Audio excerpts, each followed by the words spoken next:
What could be more free than not wanting anything? What would be more free than not needing this moment to be any different? What could be more free than being unquestionably whole and complete? Not, I'm so free that I'm going to go get the wholeness in the future. Do you see that's what the traditional assumption is? I'm so free that I can finally go get the thing that I want to make me whole. That's the world's idea of freedom. Real freedom is to connect deeply with what is real and true. And in the recognition of this, there is a profound permission to be present. I'm so free that I can just be.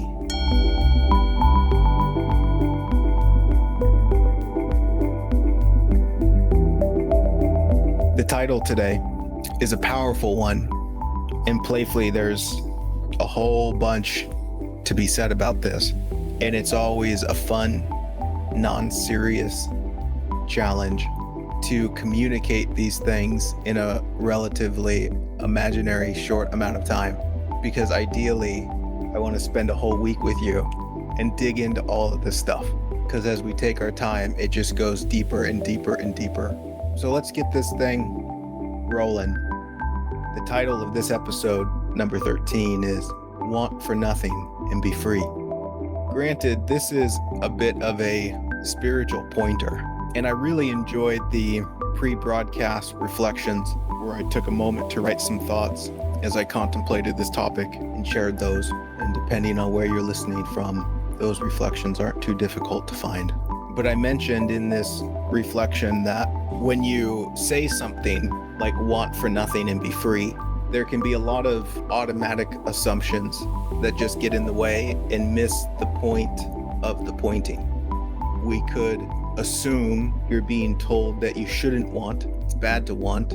You could also assume, in my human experience, I don't want, and I'm saying that you should be like me.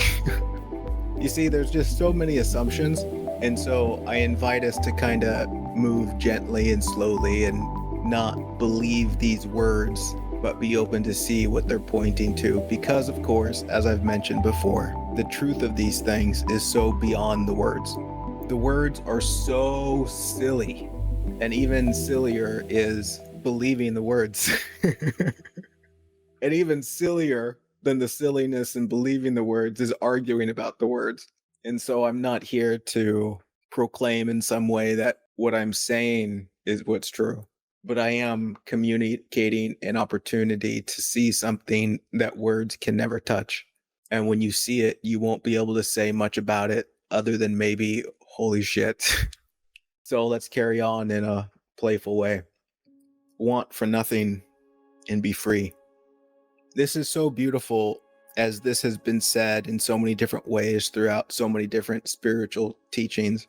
And the one that comes to mind, considering I grew up in somewhat of a Christian environment that halfway had me convinced I was going to hell. But I remember there was this Bible verse that I can't even tell you what it is or where it's from, but it said something to the effect of, God takes care of me and I shall not want. And I remember to a certain degree hearing that and being irritated. Again, assuming that it meant that we're not supposed to want. And if you want, then you're going to hell. Which, in a manner of speaking and pointing, points to a particular truth, which is beautiful now, but in these previous interpretations as a child were completely misinterpreted. What it was pointing to was, as you see the truth of life, which includes the truth of what you are, which includes the truth of what others are, then this movement of anxious wanting, feeling separate from what is wanted, gradually, if not rapidly, subsides. And what is recognized in a very beautiful and coherent and a very true way is that I already have everything I want. There is nothing missing. And what I love about that so much is the contrast between deeply seeing that and then the experience of thinking that's total bullshit.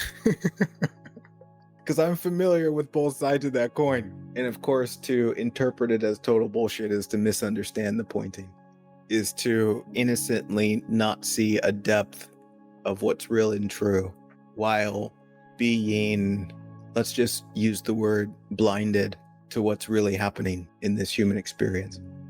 As we explore this, and I wonder in myself which direction to go, let's look at the nature of suffering that gives rise to what we will call anxious wanting. And unless I'm the only one, it might be appropriate to assume that you're familiar with an energy of anxious wanting. And what I mean by this anxious wanting is sort of an interpretation that one cannot be relaxed, present, in a state of peace unless he or she gets what they think they want in the future. And this could be expressed in a million different ways. And beyond that, it can show itself as wanting a promotion, wanting someone to love you, wanting money to pay your bills, on and on and on. And as a playful exercise, I guess while we're here, you can explore your own experience and see what anxious wants might be showing. But recognize this energy that in some way says, this moment is incomplete, and that something that I want would complete this moment. If I had it, I could be without anxiousness to whatever degree. Even to the extent when it comes to things like purpose or fulfillment, we could have the thought, there must be something more than this. Understandably, like this can't be all there is. But more accurately, what is being communicated is, I'm not seeing the fullness of what is. And if this is confused, then we go looking for it. And where do we go looking for it? There's two answers to this, which is the same thing. We go looking for it in the future, and we go looking for it in our imagination. And the future is imagination. We go looking for it in the mind's content. We go looking for it in the unreal. As it relates to the nature of suffering, which I think is fundamentally important to bring a sense of understanding to, let's for a moment investigate the nature of our own suffering. And this is fun. If you can approach this in a playful spirit and not use this as an exercise to judge yourself, but to observe almost mechanistically what happens in the human experience. And this isn't, of course, looking at other people suffering. So let's focus on what we can actually know, which is our own direct experience. What I invite us to observe or notice is how intimately tied suffering is to what we will call a loss of identity. I'm not talking about physical pain. It's very different from suffering. I'm talking about that internal angst where you feel as if what you are is worthless, without value, inadequate, unlovable, unworthy, and painfully separate from a wholeness that seems to be at a great distance. Do you see how that all wraps around a personal sense of identity? It wraps around who you think you are. Have you suffered over anything other than who you are thought to be? And we can say, yeah, I've suffered over the loss of another person. In relationship to who? To me. You don't suffer over the loss of people you don't know. The only way you can suffer over the loss of another person is in reference to who they mean to you, your identity. And then often when someone we love or deeply care about passes on or leaves a relationship, we can often feel like, I don't know who I am anymore. And that can be a massive blow to a personal sense of identity. We have an amazing capacity to sidestep this truth with our ability to tell stories about why we're suffering without addressing the heart of the matter. In the way that we can say, I'm suffering because this person left me.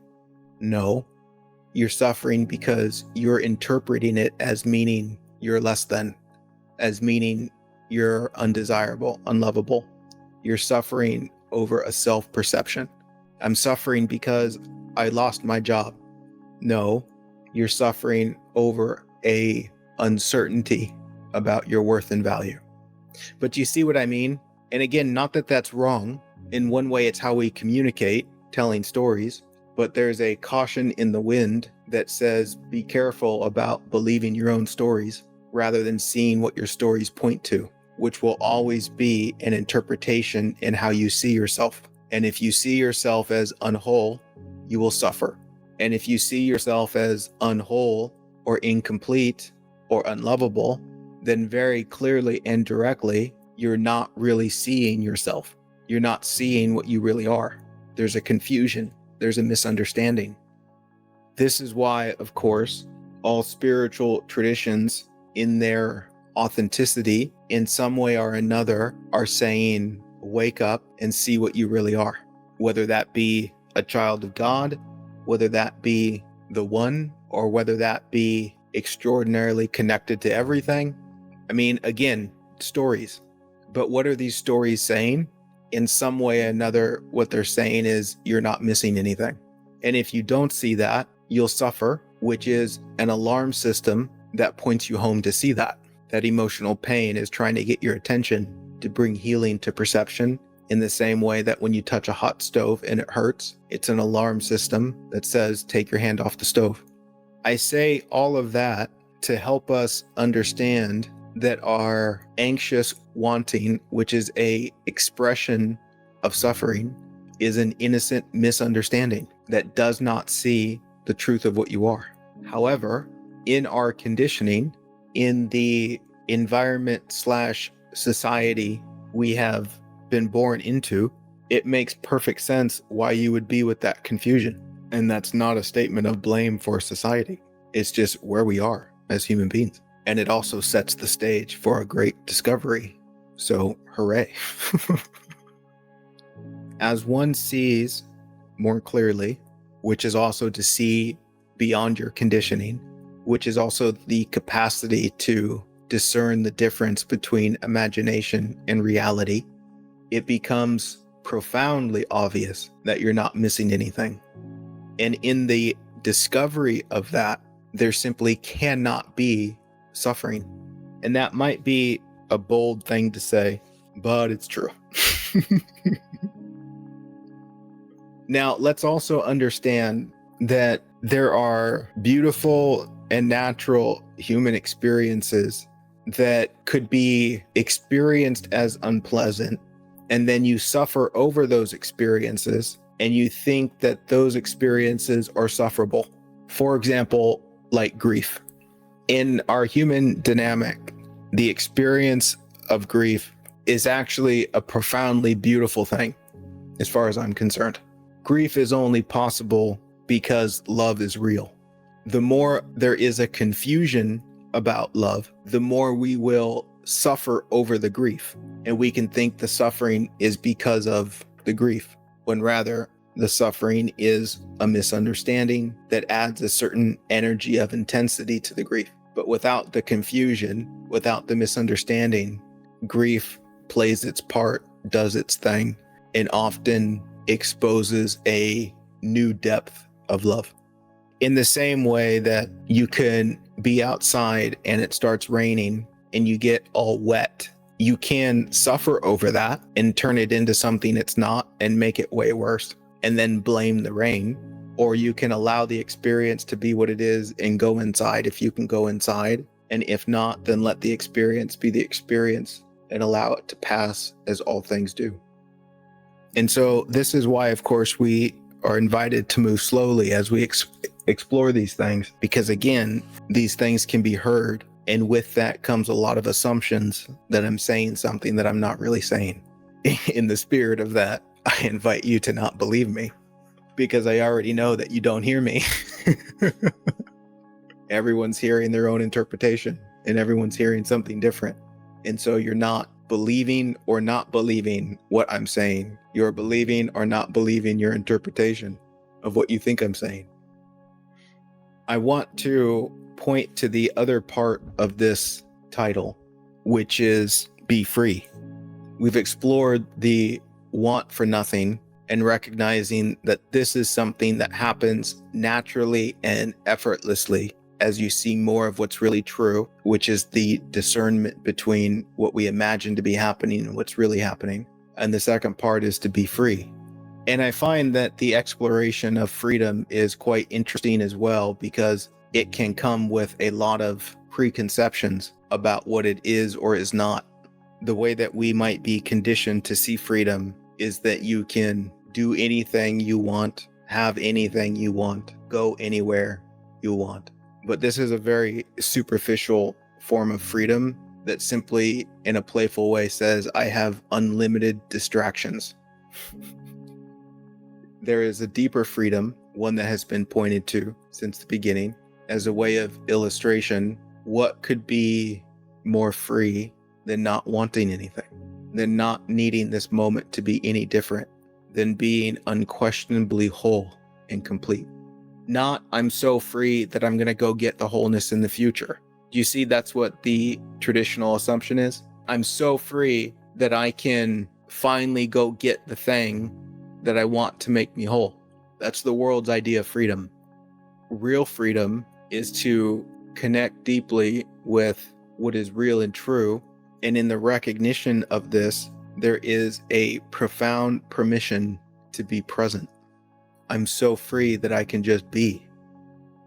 In the earlier session today, there was the present moment example of the dogs barking outside in the distance somewhere.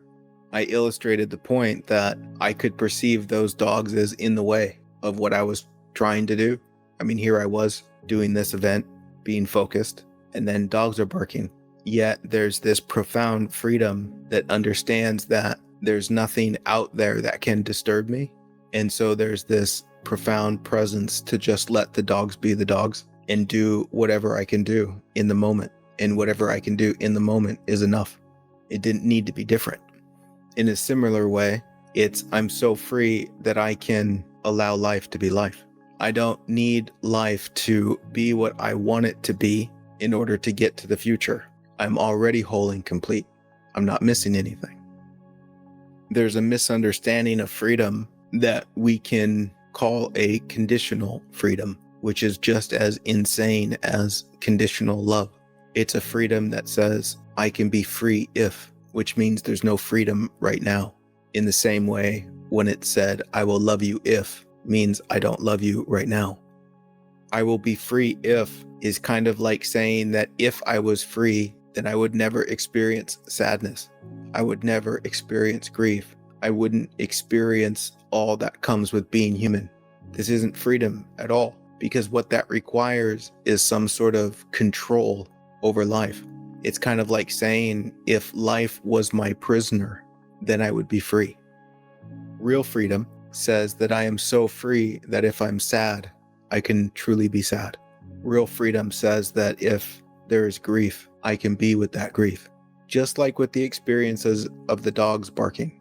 It's not, I can be free if the dogs shut up. It's, I am so free that the dogs can be the dogs. I can allow life to be life. Want for nothing and be free. This is just a gentle and playful invitation to be open to that direction of looking. Not a requirement, not an expectation, not a should or a should not. It is a gentle whisper to come home and see that you are already whole and complete.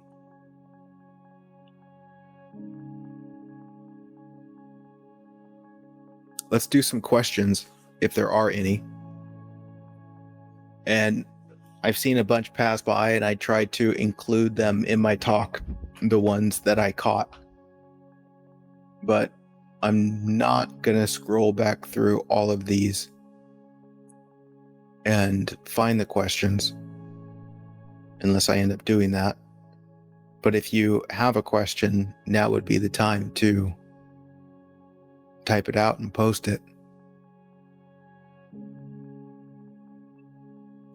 Mary said that this is hitting home, the want to be enlightened. That's a really good one. That's a popular one. This is one that I'm constantly talking to people with when I'm working with them privately. In some way or another, there's the want to be enlightened. And that want to be enlightened is a misunderstanding about what enlightenment is. And in the spirit of play, to just speak to that for a second,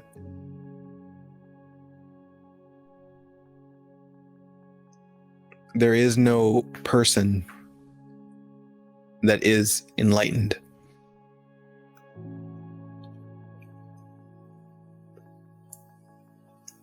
Enlightenment, more accurately,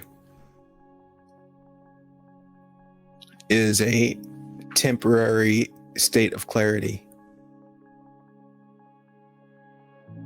It's almost like seeing life is enlightened, so you can trust life. And in the same way that suffering revolves around personal identity, the wanting for enlightenment will revolve around personal identity. And anything that revolves around personal identity is destined to fail, because that personal identity isn't real. It's imaginary. And it will always prove itself to be imaginary, which is every encounter of suffering that we have.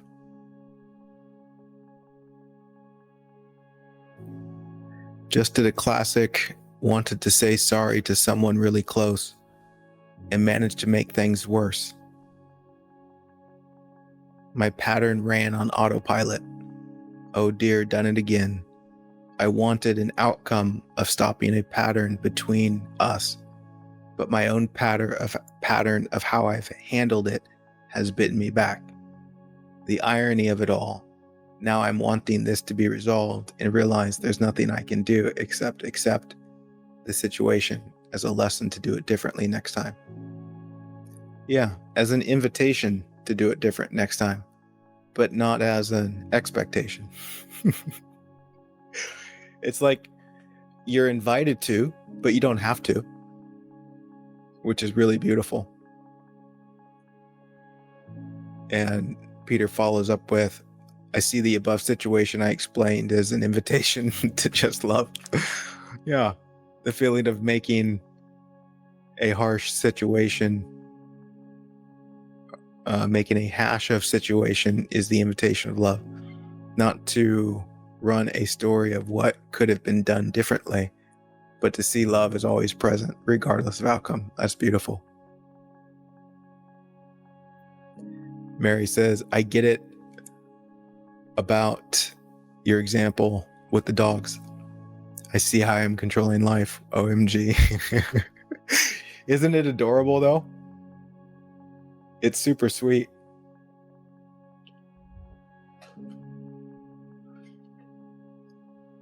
And this is part of the freedom, right? I am so free that I can allow the human to be the human in all of its silly patterns. Because, and oh my goodness, hear this. You know what makes all of those things worse? The judgment of those things. Thinking they should have been different. Rather than an immediate forgiveness, which is simply a love that sees there's nothing to judge. Because, and this is so beautiful, what's the problem with the silly, adorable, confused humanness? What's the problem with that? I'll tell you. What you think it means about you. See this, right? Because again, to say there's a problem with it is like saying I'm suffering over it. And what is suffering about? Personal identity. So your problem is not with the adorable humanness. Your problem is what you think it means about you. And it doesn't mean that. Right? You can perceive it in a way that says something's missing, which is really not to see the adorableness of it. And the more you see it as something missing, the more you judge it, the more violent you become. And the more violent you become, the more confused you become, which gives rise to more unconscious behavior. This is where love resolves it all.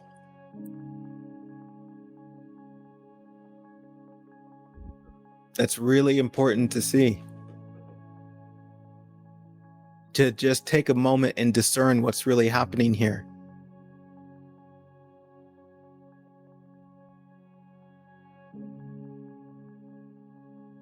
Am I suffering over what was? Or am I suffering over what I think it means about me?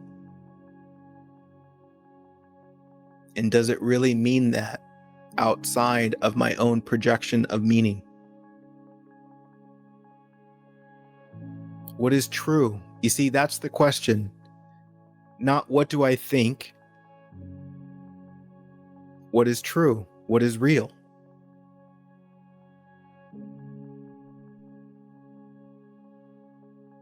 If I say that such and such circumstance means I'm worthless, is that true?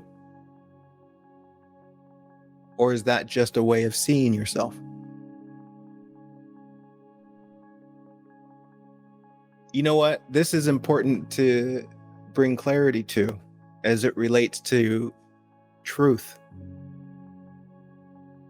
Traditionally, the human being thinks truth is a product of the mind. But the only product of the mind is imagination. Do you see that?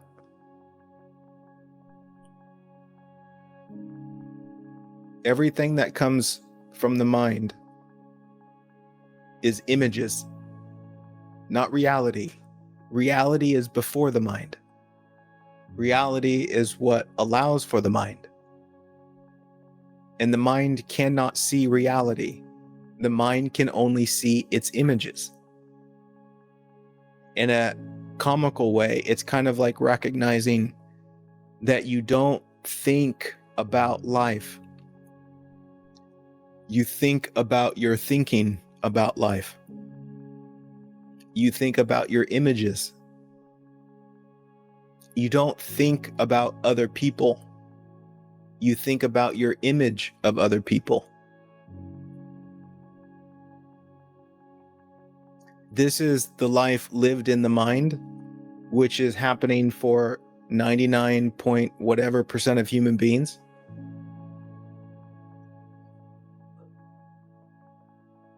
Living a life as if mental commentary is life. And that's as real as having a photograph of the sunset in your pocket and thinking that you're carrying the sunset in your pocket. In a playful way, it's that insane.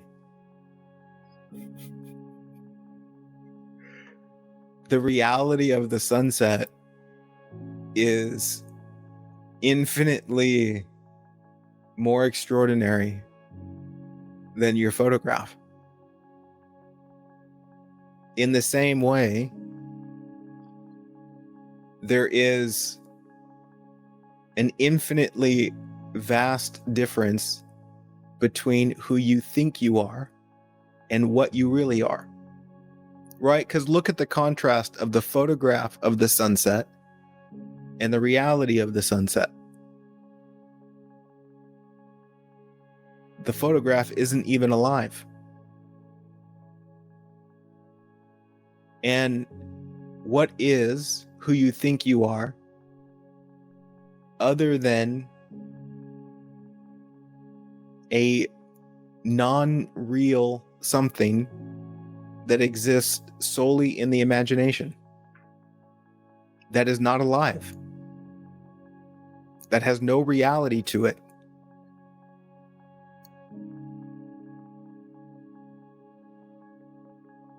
Isn't that extraordinary? And then we live our lives as if who we think we are is what we are.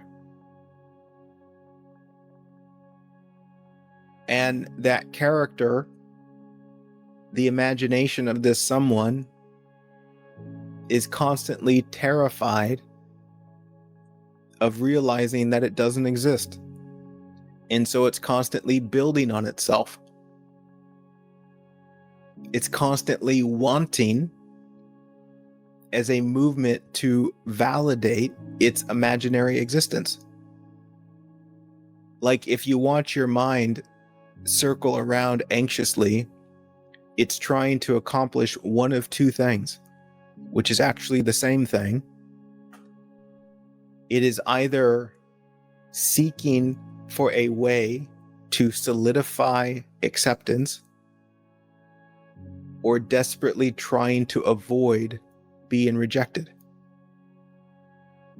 Right? That's what's happening underneath all the stories. It's looking for a way to validate its imaginary existence, prove I'm real, or avoid being rejected, which is a way of validating its existence. And it has to do that in order to survive. This is a whole nother video.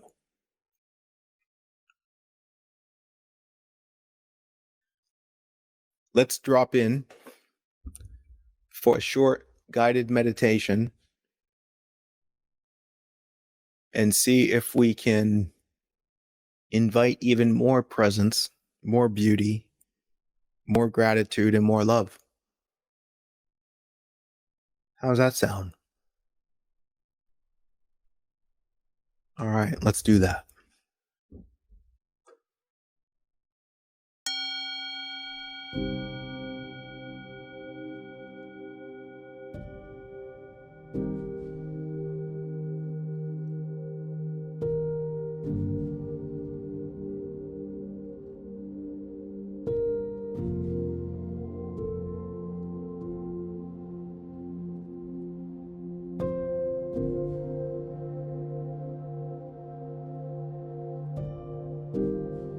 Here we are.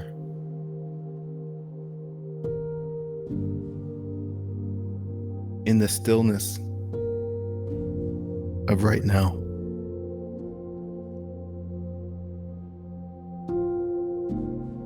We can recognize a movement in the mind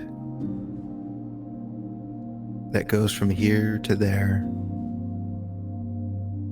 about this, about that, thinking. And yet what we really are remains unmoved.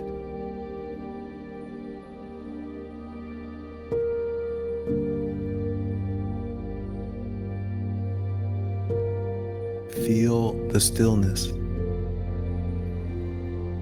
of what you really are.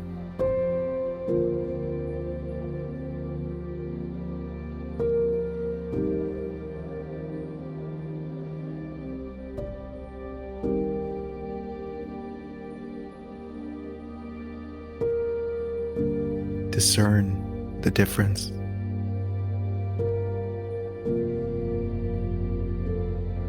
There is the imagination, and then there is reality, here and now.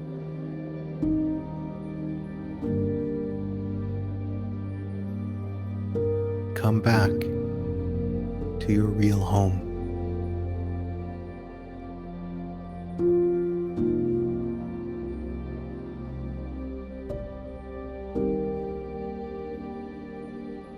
Regardless of the noise in the mind, as we become more and more totally present, it becomes obvious that in this moment right now, there's nothing missing.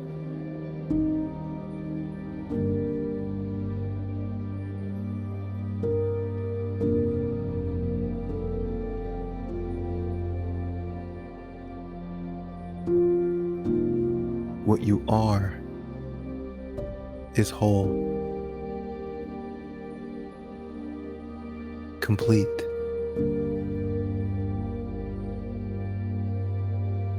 not wanting for anything.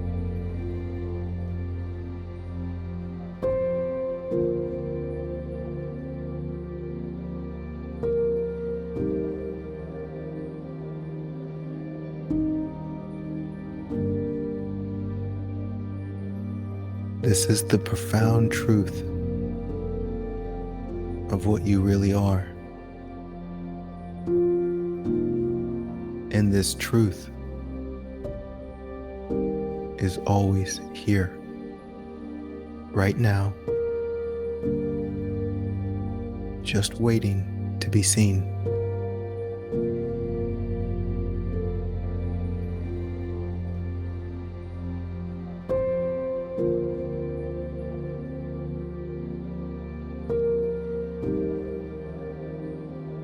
We're going to take 3 deep breaths and really breathe this in and allow each breath to drop us deeper in to this truth. Let's breathe.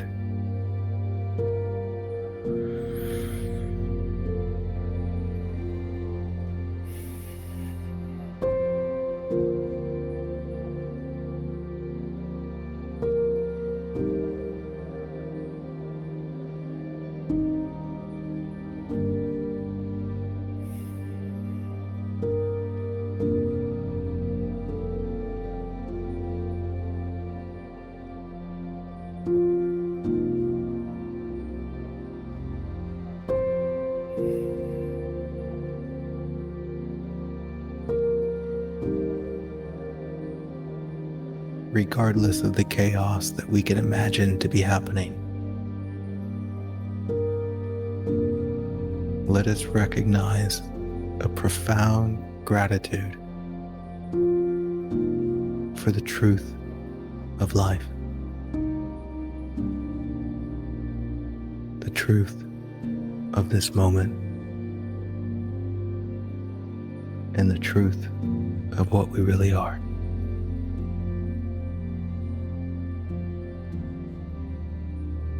Thank you for meditating with me today.